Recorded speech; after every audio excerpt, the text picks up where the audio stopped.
जी हाँ मेरे प्यारे दोस्तों, अब झूठे दहेज और घरेलू हिंसा केसों की लिस्ट तैयार हो चुकी है। अब ऐसे झूठे दहेज केस और घरेलू हिंसा केस आपके ऊपर नहीं चलने वाले हैं। अब से पहले जो भी केस चल रहे हैं वो तमाम केस खत्म होंगे और आगे से भी ऐसे कोई भी केस दर्ज नहीं होंगे। तो अब आपको किसी भी तरीके की टेंशन और चिंता करने की जरूरत है ही नहीं।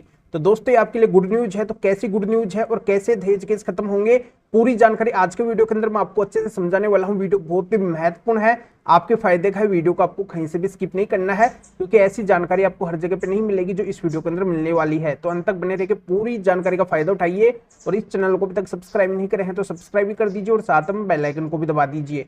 तो चलिए शुरू करते हैं। तो वेलकम दोस्तों, मैं हूं आपको अपने एडवोकेट जितेंद्र। दोस्तों बहुत से पतियों की यही सबसे बड़ी क्वेरी होती है, सबसे बड़ी समस्या ये होती है कि कोर्ट हमारी तो बात सुनती ही नहीं है। अगर पत्नी ने झूठा केस किया है तब भी उसी की बात सुनी जाती है और हर जगह पे हमारे साथ में गलत होता है, अन्याय होता है। कोई हमारी सुनने वाला ही नहीं है, कोई हमें न्याय देने वाला ही नहीं है। जब से केस की स्टार्टिंग होती है काउंसलिंग से या फिर मीडिएशन से, पुलिस थाने से या फिर कोर्ट से, हर जगह पे हमारे साथ में स्टार्टिंग से ही अन्याय देखने को मिलता है।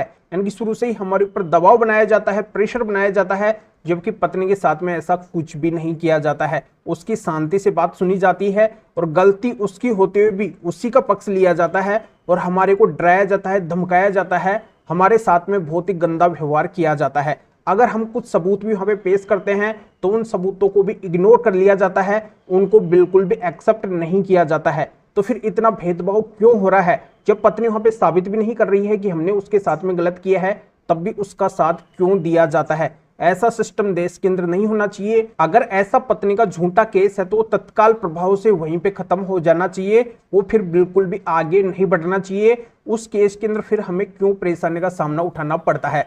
तो दोस्तों इसी का आज आपको मैं समाधान बताने वाला हूं कि अब आपको बिल्कुल भी अपना समय और पैसा गंवाने की ऐसे केस के अंदर जरूरत पड़ेगी नहीं। आपकी भी सुनवाई होगी और अगर कोई झूठा केस है दहेज का या फिर घरेलू हिंसा का, वो तत्काल प्रभाव से तुरंत की तुरंत ही खत्म होगा। कैसे खत्म होगा और कौन कौन से दहेज और घरेलू हिंसा केस खत्म होंगे, अब ये जानकारी आप बिल्कुल ध्यान से सुनिए, बिल्कुल अंत तक आप मेरे साथ में बने रहिए। इस बड़ी समस्या का आपका समाधान इस वीडियो के अंदर ही आपको मिलने वाला है। तो आपको बस 6 बातें मेन देखनी है अपने दहेज या फिर घरेलू हिंसा केस के अंदर। अब सबसे पहली बात तो आपको क्या देखनी है? सबसे पहली बात तो आपको ये देखनी है कि जो भी पत्नी ने आरोप या फिर एलिगेशन आपके ऊपर लगाए हैं कि आपने उसके साथ में गलत किया है, तो उन बातों के एविडेंस के सबूत आपको पत्नी से ही मांगने हैं, कोर्ट या फिर पुलिस थाने के सामने मांगने हैं। कि आपने आरोप तो लगा दिए हैं पर आप साबित तो करो ना इन बातों को। ऐसे तो कोई भी किसी के ऊपर यह आरोप और एलिगेशन लगा देगा तो कोई आरोपी थोड़ी बन जाएगा जिनके ऊपर आप एलिगेशन या फिर आरोप लगा रहे हैं। आपने लगाए हैं, इनमें अगर सच्चाई है तो आप साबित करो, इनके एविडेंस लेके आओ, आप प्रूफ करो इन चीजों को। तो पत्नी अगर झूठे आरोप लगाई है, झूठे एलिगेशंस लगाई है, तो बिल्कुल भी साबित नहीं कर पाएगी। तो उन तमाम झूठी बातों का, उन आरोपों का एविडेंस यानी कि सबूत पत्नी के पास में बिल्कुल भी नहीं होगा, हो ही नहीं सकता है। और नहीं होगा तो वो केस वहीं से पत्नी की साइड का कमजोर पड़ना शुरू हो जाएगा और आपकी साइड के अंदर झुकना शुरू हो जाएगा। तो इससे आपके केस की मजबूती बनेगी, पत्नी के केस की कमजोरी बन जाएगी। तो ये पहला पॉइंट आपको कोर्ट के अंदर उठाना है, ये मुद्दा आपको कोर्ट के अंदर उठाना है, पुलिस थाने के अंदर उठाना है। जहां पे भी केस की स्टार्टिंग होती है, जहां पे भी ये केस चलता है, वहीं पे आपको सबसे पहली बात यही रखनी है। अब दूसरी बड़ी बात आपको क्या रखनी है? दूसरी बड़ी बात आपको पत्नी की जो एफआईआर है या फिर कंप्लेंट है उसके अंदर देखनी है कि पत्नी ने घटनाक्रम का कोई भी time, date, place, specific role कुछ भी उसमें अगर मेंशन नहीं किया है कि आखिरकार उसके साथ में किसने कब क्या किया है, इन चीजों का अगर उसने खुलासा किया ही नहीं है और उसने केवल जनरल एलिगेशन लगा दिए हैं, जनरल आरोप लगा दिए हैं कि इन सारे लोगों ने मिलकर उसके साथ में इस तरीके से गलत किया है, तो ये बात उसकी बिल्कुल भी नहीं चलने वाली है। अगर पत्नी के केस के अंदर सच्चाई है तो उसको उस केस के अंदर टाइम, डेट, पैलेस और स्पेसिफिक रोल लिखाना ही पड़ेगा कि आखिरकार उसके साथ में किसने कब क्या किया है। और ये बात अगर पत्नी ने नहीं लिखवाई है और लिखवाई भी है तो पत्नी के पास में इन बातों के अगर सबूत नहीं है, एविडेंस नहीं है, तो वहीं पे पत्नी का केस कमजोर पड़ जाएगा और आपकी साइड के अंदर वो केस पूरी तरह से झुक जाएगा। तो दूसरी सबसे बड़ी बात आपको ये देखनी है। तीसरी बात आपको ऐसे केसों के अंदर देखनी है, पत्नी का साफ साफ ऐसे केसों के अंदर ये लिखवाना होता है कि मेरे पति ने, पति के घर वालों ने और अन्य सभी रिश्तेदारों ने, इन सभी ने मिलकर मेरे साथ में क्रूरल्टी की है, मेरे साथ में अत्याचार किया है, मेरे से दहेज की डिमांड करते थे, मेरे से पैसों की डिमांड करते थे, मुझे मारते थे, पीटते थे, मुझे यातनाएं देते थे, मेरी जान लेने की भी कोशिश की है। तो पत्नी जब इतना गलत सभी को बता रही है कि उसको बार बार परेशान किया जा रहा है, उसको यातनाएं दी जा रही है, उसका जीना हराम कर रखा है, और इतना गलत होने के बाद में भी उसके द्वारा अगर किसी के खिलाफ कोई भी किसी भी तरीके की कानूनी कार्रवाई नहीं की जाती है, और 1 महीने की देरी से या फिर इससे अधिक देरी से कोई कानूनी कार्रवाई की जाती है, जैसे पति से अलग होने के 1 महीने के बाद में या फिर इससे अधिक देरी से कोई कानूनी कार्रवाई वो करती है, एफआईआर करवाती है, कोई कंप्लेंट करवाती है, कोई केस दर्ज करवाती है, तो माना जाएगा कि बाद में फिर पत्नी ने कोई प्लानिंग बनाई है, मनगढ़ंत कहानी बनाई है, उसने किसी से पूछ के आइडिया लेके किसी के सहयोग से ये फिर केस दर्ज करवाया है। इसका मतलब ये केस झूठा है, इस केस के अंदर दम वाली कोई भी बात नहीं है। तो ये भी आपका एक टर्निंग पॉइंट होगा उस केस को खारिज करवाने का। ये पॉइंट भी अगर आपके केस के अंदर है तो वो केस भी आपके ऊपर बिल्कुल भी नहीं चलने वाला है। इस चीज को भी आपको उस केस के अंदर देखना है। तो तीसरी बड़ी बात आपको उस केस के अंदर ये देखनी है। 3 बातें तो आपको पत्नी के उस केस के अंदर, उस एफआईआर के अंदर, उस कंप्लेंट के अंदर मिल जाएगी। आपको बाहर से कुछ भी देखने की जरूरत नहीं है। पत्नी ने खुद ही आपका सबूत बना रखा है, आपका एविडेंस बना रखा है, आपका ग्राउंड बना रखा है, तो इसी से आपका फायदा होने वाला है। अब चौथी बड़ी बात आपको अपनी तरफ से उस केस के अंदर ऐड करनी है।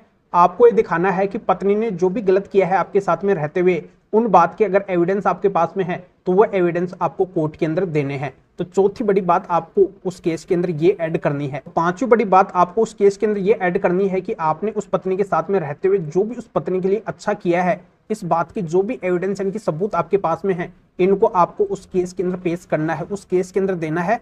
इससे जाहिर हो जाएगा कि आप उस पत्नी के साथ में गलत कर ही नहीं सकते हैं। आपने तो हमेशा उस पत्नी के साथ में अच्छा ही किया है।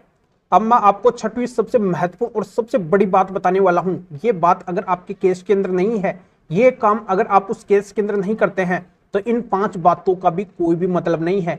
इन 5 बातों के होते हुए भी आप केस को बिल्कुल भी नहीं जीत सकते हैं। अब से पहले जो 5 बातें मैं इस वीडियो के अंदर बताया हूं, ये बात भी अगर आपके केस के अंदर विद्यमान है तो भी आप केस नहीं जीत सकते हैं अगर ये 6वां काम आप नहीं करते हैं। तो ये 6वां काम तो बहुत महत्वपूर्ण है। तो ये कौन सा काम है, अब आप वीडियो के अंदर बिल्कुल अंत तक बने रहिए, पूरी जानकारी मैं इसको लेके आपको समझाने वाला हूं। तो 6वां काम है, आपको ये करना है कि आपके ऊपर अगर पत्नी ने झूठा दहेज केस आईपीसी 490 का या फिर बीएनएस 85 का या फिर अन्य किसी सेक्शन का दर्ज कर रखा है, तो इससे रिलेटेड आपको क्या करना है, अपने केस के पक्ष के माननीय सुप्रीम कोर्ट के जजमेंट्स लगाने हैं। कितना भी गंभीर आरोप लगा के, कितना भी बड़ा, कितना भी षड्यंत्र पूर्वक से झूठा केस आपकी पत्नी ने दहेज का आपके ऊपर दर्ज क्यों ना किया हो, आईपीसी 490 या फिर बीएनएस 85 का दर्ज क्यों ना किया हो, वो केस भी पूरी तरह से जड़ से खत्म हो जाएगा, खारिज हो जाएगा। अगर ये 5 बातें आपके केस के अंदर है जो अब से पहले मैं आपको बताया हूं, या फिर पत्नी का कितना भी गंभीर केस है, कितना भी झूठा केस है, तो केस भी आपके ऊपर नहीं टिकने वाला है। चाहिए केस किसी के ऊपर भी दर्ज पत्नी ने क्यों ना करवाया हो, चाहे पति के ऊपर है, पति के घरवाले के ऊपर है, या फिर रिश्तेदार के ऊपर है, किसी के ऊपर भी क्यों ना हो, और देश के किसी भी कोने के अंदर पुलिस थाने या फिर कोर्ट कहीं पे भी क्यों ना चल रहा हो, हर जगह से आप इस केस को खत्म करवा सकते हैं। तो इसके लिए बस यही करना है आपको कि माननीय सुप्रीम कोर्ट के जो जजमेंट है, झूठे दहेज केस आईपीसी 498 या फिर बीएनएस 85 या फिर अन्य किसी सेक्शन के ऊपर आए हुए हैं,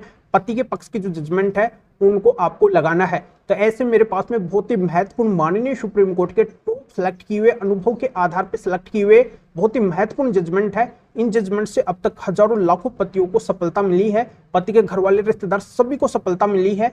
तो आप भी अगर सफलता लेना चाहते हैं तो इन जजमेंट का सारा ऐसे केस के अंदर आपको जरूर से जरूर लेना है। हर किसी को इन जजमेंट्स के बारे में पता नहीं है और ये जजमेंट हर किसी के पास में है भी नहीं। तो मेरे से अगर ये जजमेंट लेना चाहते हैं तो मैं आगे आपको दे दूंगा, इस वीडियो के अंदर बता दूंगा कि आखिरकार ये जजमेंट कौन से हैं जिनसे आप पूरी तरह से इस केस से बच सकते हैं और पूरी तरह से बाहर हो सकते हैं, बरी हो सकते हैं। तुरंत आप इन जजमेंट से फायदा उठा सकते हैं, आपको परेशान होने की बिल्कुल भी जरूरत नहीं पड़ेगी। तो हमेशा की अगर परेशानी को उठाना चाहते हैं तो आपको ऐसे केस के अंदर माननीय सुप्रीम कोर्ट के जजमेंट्स जरूर से जरूर लगाना है। तो ऐसे मेरे पास में जो महत्वपूर्ण 10 जजमेंट है माननीय सुप्रीम कोर्ट के ऐसे केस के, तो ये आपको कैसे मिलेंगे आगे मैं इस वीडियो के अंदर बताने वाला हूँ। अब मैं आपको दूसरे बड़े केस के बारे में बताने वाला हूँ जो पत्नी का होता है घरेलू हिंसा का, डीवी का यानी कि डोमेस्टिक वायलेंस का। तो ऐसा घरेलू हिंसा का केस भी अगर पत्नी ने झूठा दर्ज करवा रखा है, उस केस के अंदर भी अगर कोई भी दम नहीं है, पत्नी की सारी मनगढ़ंत खानी है उसके पास में, जो भी आरोप वो आपके ऊपर लगा रही है उनके अगर कोई भी एविडेंस नहीं है, कोई भी सबूत नहीं है, एक्चुअल में उसके साथ में घरेलू हिंसा हुई नहीं है और वो साबित कर ही नहीं रही है, तो केस पूरी तरह से आप जड़ से खत्म करवा सकते हैं। बस इसके लिए आपको एक काम करना होगा, ऐसे घरेलू हिंसा यानी कि डीवी डोमेस्टिक वायलेंस के केस के अंदर आपको 5 महत्वपूर्ण जजमेंट का सहारा लेना है। 5 ऐसे जजमेंट लगाने हैं जिनसे वो केस पूरी तरह से खत्म हो जाएगा। खारिज हो जाएगा, आपके ऊपर केस बिल्कुल भी नहीं चलने वाला है। तो ऐसे मेरे पास में डीवी केस रिलेटेड यानी कि डोमेस्टिक वायलेंस घरेलू हिंसा केस रिलेटेड भी माननीय सुप्रीम कोर्ट, हाई कोर्ट और डिस्ट्रिक्ट कोर्ट के बहुत ही महत्वपूर्ण 5 जजमेंट है। इन जजमेंट्स को लगाने से अब तक हजारों लाखों पति ऐसे झूठे डीवी केस से पूरी तरह से मुक्त हो चुके हैं, बरी हो चुके हैं। और ये जजमेंट हर किसी के पास में नहीं है, इन जजमेंट्स के बारे में हर किसी को पता भी नहीं है। तो मेरे से अगर आप डीवी केस रिलेटेड भी ये 5 जजमेंट्स लेना चाहते हैं तो आगे आप इस वीडियो को देखते रहिए। तो दोस्तों जजमेंट्स लगाने से होता यह है कि उस कोर्ट के ऊपर एक प्रेशर बन जाता है, एक दबाव बन जाता है और इन जजमेंट्स के आधार पे कोर्ट ऑर्डर सुनाने के लिए मजबूर हो जाती है, क्योंकि ऑलरेडी ये जजमेंट्स जब पति पक्ष के अंदर आए हुए हैं तो कोर्ट के ऊपर इस साइड से एक प्रेशर बनता है कि पति के पक्ष में भी न्याय देना पड़ता है और पति के पक्ष के अंदर बिल्कुल फिर कोर्ट इन जजमेंट्स के आधार पर न्याय देती है। तो इस तरीके से टर्निंग पॉइंट से इन जजमेंट से ऐसे फायदा मिलता है। तो दोस्तों ऐसे करके टोटल मेरे पास में 15 जजमेंट है, जैसा कि मैं आपको इस वीडियो के अंदर बताया कि झूठे दहेज केस IPC 498A, BNS 85 या फिर इनके साथ में अन्य सेक्शन है। तो इससे रिलेटेड मेरे पास में 10 महत्वपूर्ण जजमेंट है सुप्रीम कोर्ट के, और डीवी केस रिलेटेड भी मेरे पास में 5 जजमेंट है सुप्रीम कोर्ट, हाई कोर्ट और डिस्ट्रिक्ट कोर्ट के। तो ऐसे करके टोटल 15 जजमेंट है। तो इन टोटल 15 जजमेंट को अगर आप मेरे से लेना चाहते हैं तो इस वीडियो को डिस्क्रिप्शन में जाइए या फिर जो स्क्रीन के ऊपर व्हाट्सएप नंबर हो रहे हैं तो इस व्हाट्सएप नंबर के ऊपर भी आप व्हाट्सएप पे मैसेज कर सकते हैं। आप बता सकते हैं कि आपको इन 15 जजमेंट का सेट चाहिए, तो मेरा असिस्टेंट आपको व्हाट्सएप पे रिप्लाई देगा, आपको प्रोसीजर बताएगा और आपके व्हाट्सएप पे ही इन 15 जजमेंट के सेट की PDF कॉपी भेज देगा। जो भी आपका ऐसा केस है उसके अंदर जाके इन जजमेंट्स को लगा के पूरी तरह से फायदा उठा सकते हैं, पूरी तरह से ऐसे झूठे केसों से आप बाहर हो सकते हैं। तो ऐसे झूठे केस जब पत्नी साइड से पति पक्ष के ऊपर दर्ज करवाए जाते हैं तो पति पक्ष का बार बार मोदी सरकार से, अमित शाह जी से ये कहना होता है कि देश के अंदर आप एक ऐसा कानून लेके आओ जिसमें पतियों के साथ में भी न्याय हो सके। तो दोस्तों ये कानून तो पता नहीं कब बनेगा, पर फिलहाल के लिए आपको फायदा उठाना है तो इन 6 आधारों से आप फायदा उठा सकते हैं। तो ये पूरी जानकारी आज के वीडियो के अंदर मैं आपको अच्छे से समझा दिया हूं। इस मैटर में फिर और किसी भी कानूनी मैटर में अगर आप मेरे से अधिक जानकारी लेना चाहते हैं, मेरे से फोन के ऊपर भी बात करना चाहते हैं, तो भी आप इस व्हाट्सएप नंबर के ऊपर व्हाट्सएप पे मैसेज करके अपॉइंटमेंट बुक करवा के डायरेक्ट आप मेरे से फोन के ऊपर भी बात कर सकते हैं। तो अभी आप इस वीडियो को लाइक भी करें और शेयर भी करें, जो और लोगों का भी इस वीडियो से भला हो सके, उनको भी ऐसे कानून की जानकारी मिल सके, वो भी अवेयर हो सके, वो भी फायदा उठा सके, ऐसे झूठे केसों से बाहर निकल सके। तो फिर आगे मिलेंगे आपसे न्यू वीडियो नए टॉपिक के साथ में। आप सभी का बहुत बहुत धन्यवाद।